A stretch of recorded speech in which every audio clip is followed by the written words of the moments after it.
Hello everyone, MPX Auto in Sydney. It's James here. How are you today?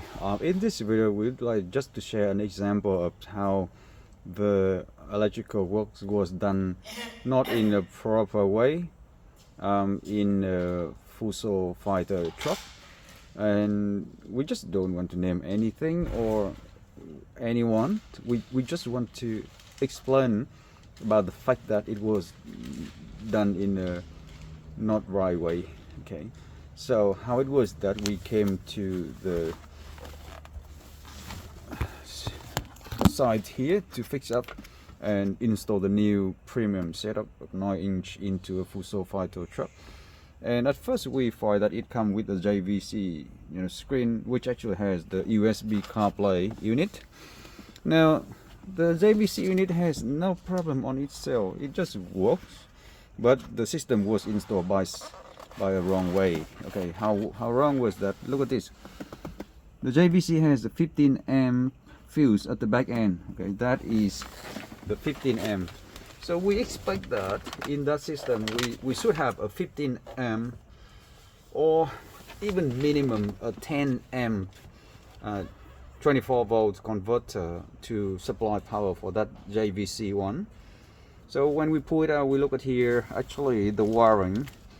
The wiring here was installed with a thing like this, and the wiring from the factory wiring here, it got cut. Okay, cut, and some other wiring, the main wiring, did not get used. So some of them got cut, which was the speaker wire, and then all the main wiring for the power, for the lights, power, and other function were not used. So all the main function was connect to this liter 4 ampere converter, 4 ampere. So it is about 25%, slightly more than 25% power capacity of that fuse 4 ampere converter, right? And the power from that one actually get connect to something strand from a black and red wire, from the truck. So basically it is something connect to the accessories power from the truck somewhere into this one.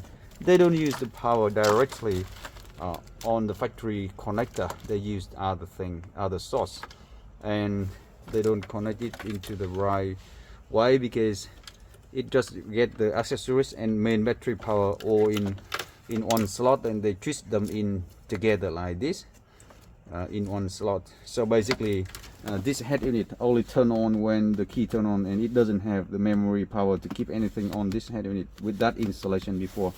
So that's how it was done in a very wrong way. Much less of the power supply, which is very dangerous for a truck.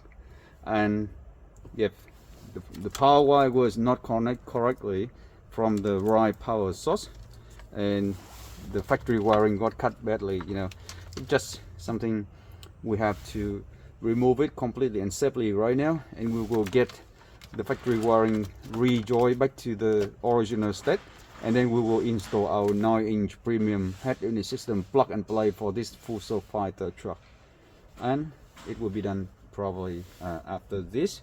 So yeah, thanks again for watching, and hopefully you enjoy this video, and yeah, we'll see you soon on another one.